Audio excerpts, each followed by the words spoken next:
আসসালামু আলাইকুম। মুখে জল আনা পেয়ারার নতুন একটি রেসিপি আজ আমি আপনাদের সাথে শেয়ার করব, যা সবারই খুবই ভালো লাগবে। এই নতুন রেসিপিটি দেখলে আপনাদের সবারই খেতে ইচ্ছে করবে। তাহলে চলুন দেখে নিই পেয়ারা দিয়ে কিভাবে এই রেসিপিটি তৈরি করতে হয়।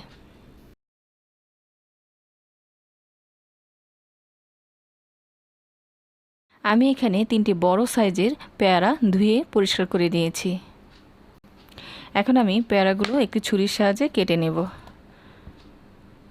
প্রথমে মাঝ বরাবর কেটে নেব,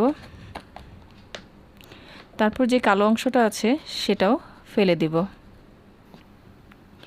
এখন সাইড দিয়ে সেম একই রকম করে কেটে নেব, লম্বা লম্বা করে। এবার আমি ছোট ছোট 4 কোনা করে কেটে নেব। সবগুলোকে এভাবে কেটে নেব।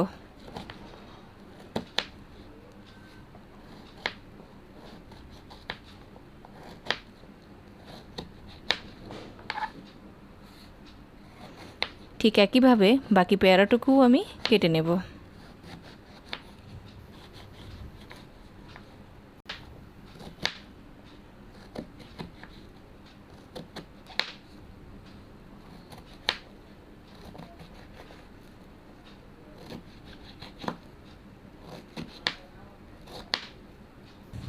এখন আমি পেয়ারাগুলো একটি বাটিতে তুলে নিচ্ছি।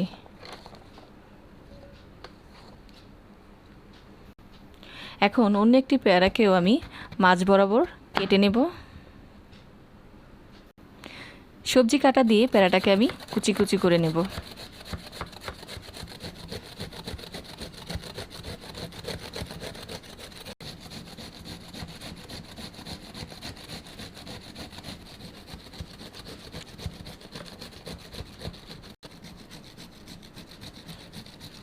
আমার পেয়ারাগুলো কাটা শেষ। এখন আমি একটি বাটিতে আবার তুলে নেব।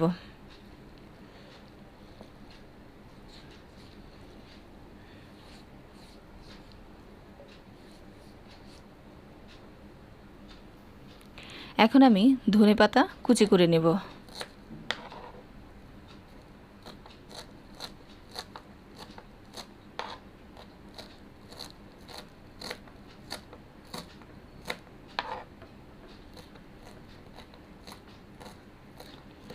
ধনেপাতা কুচি আমি এখানে 1 টেবিল চামচ পরিমাণ দিব।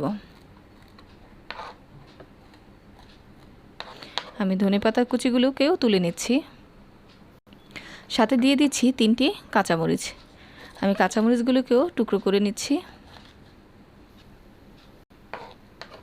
আমি কাঁচামরিচগুলোকেও দিয়ে দিচ্ছি 3 চা চামচ পরিমাণ কাসুন্দি। কাসুন্দিটা আমি ঘরে তৈরি করেছি। স্বাদ মতো লবণ, হাফ চা চামচ পরিমাণ বিট লবণ। বিট লবণটা আপনার যে কোনো ভর্তা বলেন যে কোনো কিছুতেই খাবারের স্বাদ আরও বাড়িয়ে দেয়। হাফ চা চামচ পরিমাণ লাল মরিচের গুঁড়ো।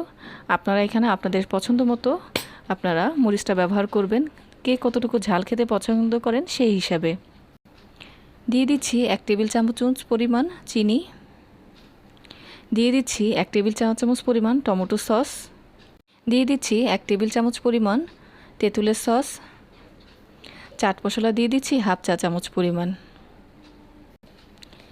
দিয়ে দিচ্ছি হাফ চা চামচ পরিমাণ পাঁচফোড়নের গুঁড়ো, হাফ চা চামচ পরিমাণ গোলমরিচের গুঁড়ো।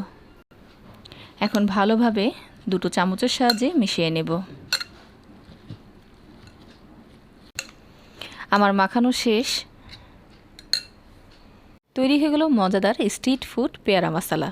আশা করি রেসিপিটি আপনাদের সবার খুবই ভালো লাগবে। যদি ভালো লেগে থাকে আমাকে কমেন্টের মাধ্যমে জানাবেন।